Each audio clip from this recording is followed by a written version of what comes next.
Oui, bonjour les amis, bienvenue à la Daguenière, encore une fois. C'est mon troisième jour de jeûne sec. Hier, je n'ai pas fait de vidéo parce que premièrement, j'étais fatigué.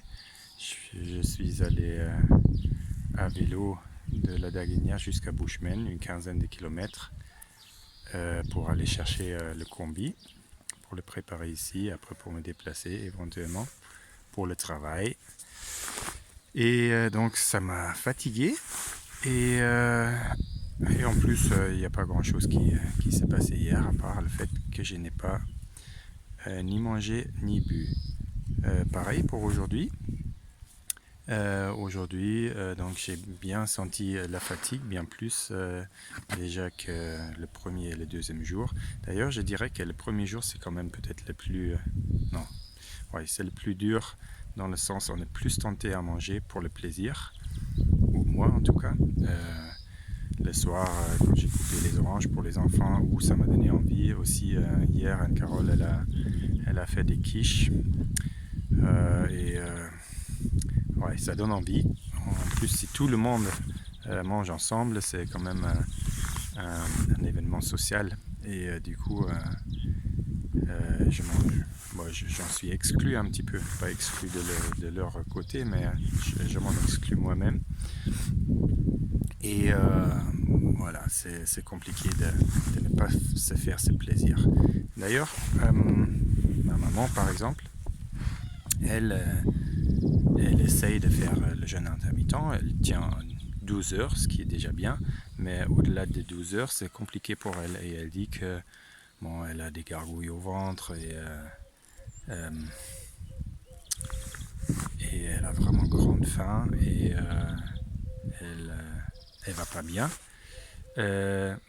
Mais faut pas le confondre avec de la vraie faim. C'est pas une faim, c'est un appétit, c'est une envie de manger et c'est aussi l'addiction au plaisir du sucre, au plaisir du sel, de la matière grasse, frite, hein, les gras non saturés. Non, saturés, pardon. Les non saturés, c'est les bons, les végétales. Et les végétales non traités et non préparés. Et donc, oui, il y a cette sensation de « Ah, il faut que je mange, sinon ça va pas aller ». Mais c'est pas la faim, c'est plus l'envie et l'addiction et le plaisir, ce manque de plaisir. Et c'est ce que j'ai remarqué quand je jeûne. C'est souvent un peu la faim, on se nourrit bien sûr, mais il y a une grande partie aussi de la récompense. On a bien travaillé et du coup, le fait de manger des bonnes choses, c'est une grande récompense. Et donc, pendant les moments de stress, les moments d'effort, c'est difficile de se priver de ce plaisir parce que déjà, parce que c'est un stress en plus. On change de routine et on enlève une source de plaisir, donc c'est compliqué. Donc maintenant, pendant cette période de confinement, je le recommande plutôt pour ceux qui s'ennuient, qui ont envie de vivre une aventure et de se faire quelque chose de bien. Mais si vous êtes très sollicité, ne parlons pas de ceux qui travaillent, et de ceux qui travaillent peut-être encore plus que d'habitude. Mais même si vous êtes à la maison avec les enfants, tout seul éventuellement, c'est compliqué, bien sûr. Là, je l'ai remarqué aujourd'hui, je viens de partir avec les enfants un petit peu à vélo. Déjà, j'avais du mal à les suivre. Et en plus, j'ai remarqué que je suis beaucoup plus irritable avec les enfants que d'habitude. Donc, je me souviens de ma dernière expérience de jeûne, qui était de 6 jours à peu près. Et je me souviens de la tactique que j'ai adaptée. C'est quand il y a un souci, quand il y a une tension entre eux ou avec eux, soit je réagis pas, comme je refais d'habitude, je laisse passer. Ou après, quand c'est vraiment inévitable que j'intervienne, j'ai réagi d'une façon plus sèche et plus efficace, plus importante, plus conséquente. Parce que j'ai pas l'énergie de, de m'engager dans des discussions à long terme. J'ai pas envie surtout. Et voilà, donc je suis bien plus irritable. Et ce que j'ai remarqué, que l'état dans lequel je me retrouve maintenant, après 3 jours, 72 heures bientôt de jeûne sec, je me sens un peu comme, j'imagine, quelqu'un se sent à un âge très avancé, bien plus avancé que moi-même.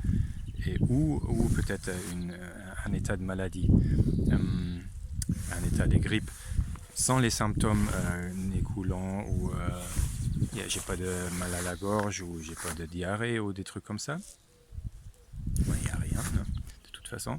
Mais juste cet état de faiblesse que je ressens. J'ai beaucoup moins d'énergie, forcément, je mange moins. J'ai relativement peu de réserves de matière grasse. Donc tout le métabolisme est ralenti.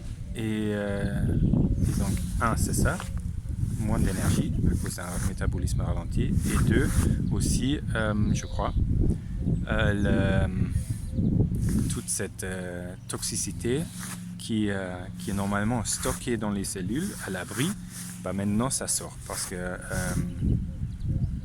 quand il n'y a pas de nourriture extérieure qui est introduite dans le corps se nourrit de ses réserves de matière grasse, des cellules de matière grasse, où il y a stocké beaucoup de toxines, comme les métaux lourds ou des sulfates, ou je sais pas, des trucs qui normalement ne sont pas censés être dans notre corps. Et du coup, tout ça sort parce que les cellules de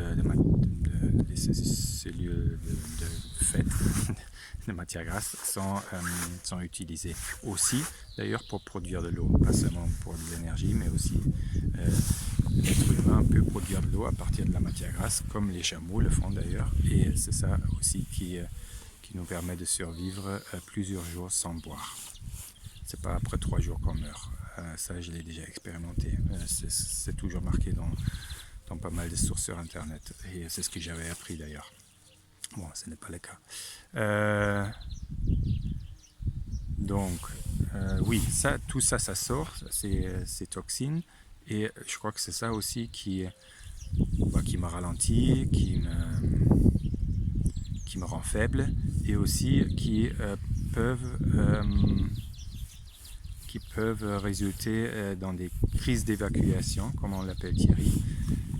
Donc on a des nausées, ou je crois que parfois des gens vomissent, et autres symptômes des crises quand on a une addiction et on a par exemple l'alcool, et après on arrête. Et il y a aussi ces symptômes, je ne sais pas comment ça s'appelle en français, ou je ne me souviens plus. Mais voilà, c'est pareil quand on mange plus de sucre, plus de sel, et plus toutes les bonnes choses qui ne sont pas des bonnes choses en fait. On est en manque, et il y a après des symptômes de privation qui arrivent. Et l'effet positif, c'est ce que je viens de dire. Déjà, les matières grasses, ça réduit. Avec ça, les toxines, ça va être évacué par l'urine, entre autres. Non, seulement, parce qu'il y a plus de matière fécale qui sort. C'est juste par l'urine que ça sort. Et aussi...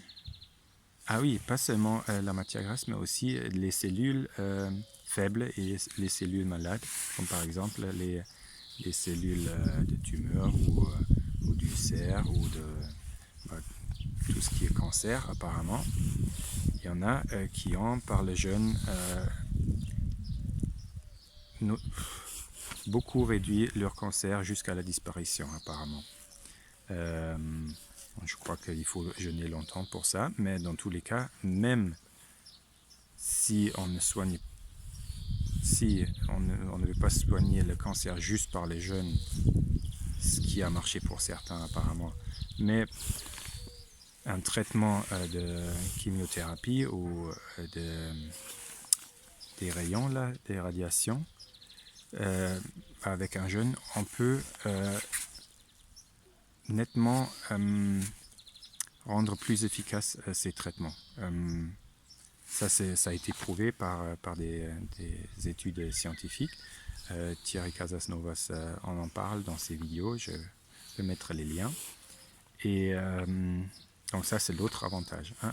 Déjà, on perd de la matière grasse, mais ça c'est pas forcément l'idée, parce que de toute façon, après, quand on remange, le corps, il va se dire, il faut que je stocke.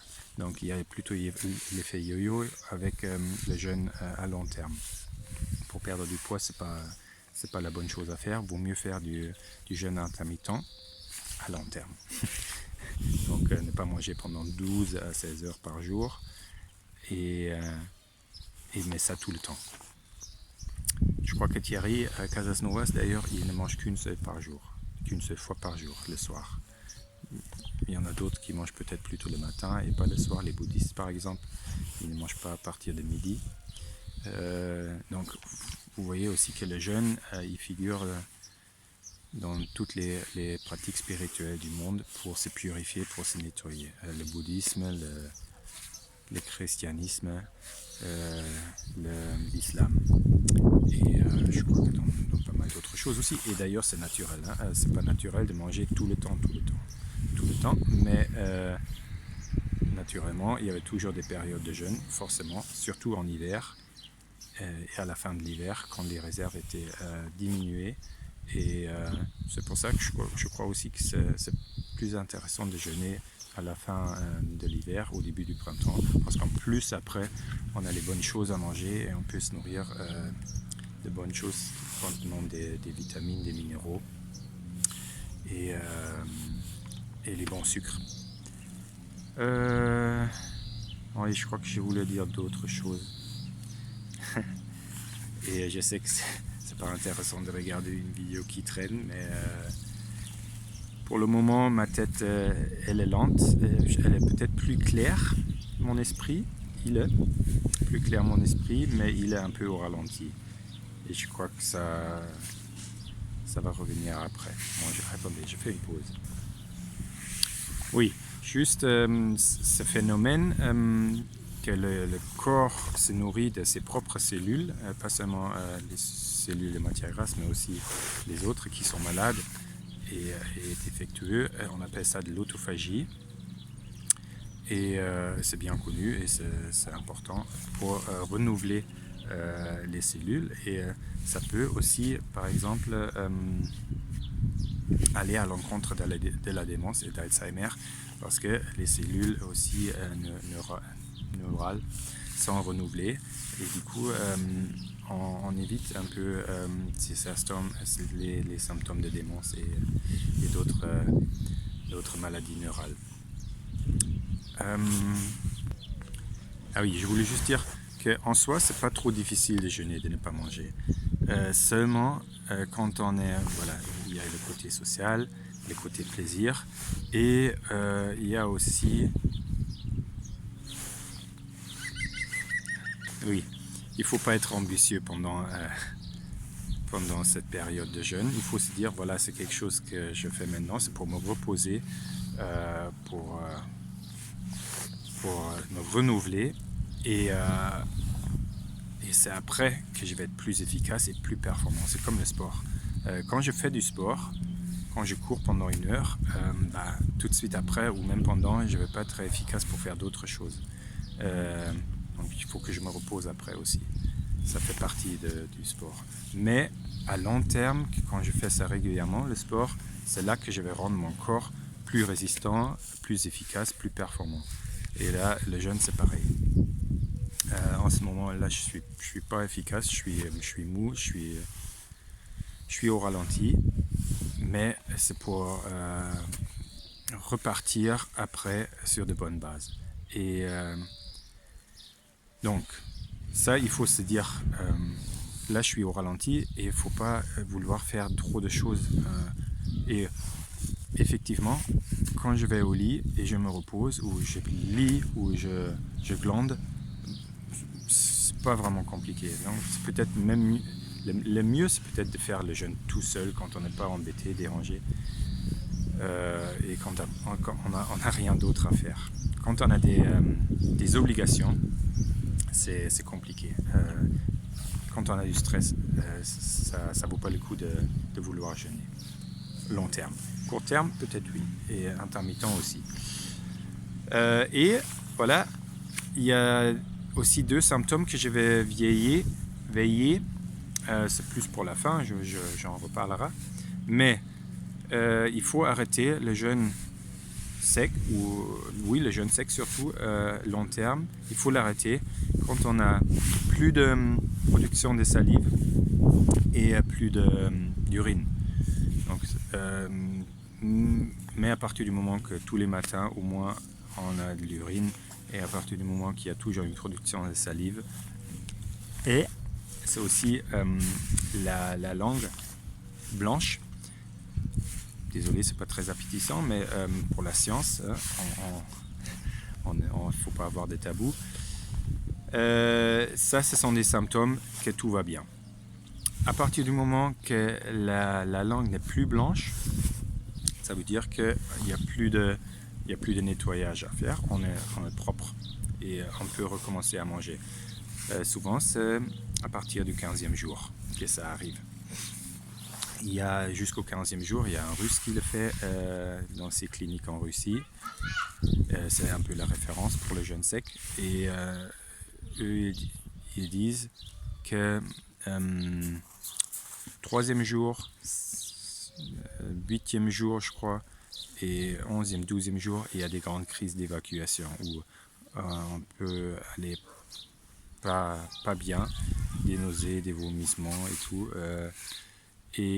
Voilà, c'est général. Moi, je n'ai pas remarqué les deux fois que j'ai fait le jeûne sec plus long. 3e, 4e jour, j'ai pas remarqué de grandes différences par rapport à d'autres jours. Donc, je vais voir cette fois-ci. Pour le moment, non, ça va. Mais voilà, même si la langue est toujours blanche et on n'a plus envie, on arrête. Et aussi, quand il n'y a plus de production de salive, c'est un symptôme de déshydratation. Et là, il faut arrêter. Il vaut mieux peut-être boire quelque chose, un jus, ou manger quelques fruits et légumes, et peut-être éventuellement continuer ou arrêter tout. Ok, pour aujourd'hui, je vais arrêter parce que ça fait déjà long. Mais j'en ai pas fait hier, donc vous pouvez même couper de la vidéo, mais maintenant c'est trop tard. Ok, gros bisous et à demain, bye bye.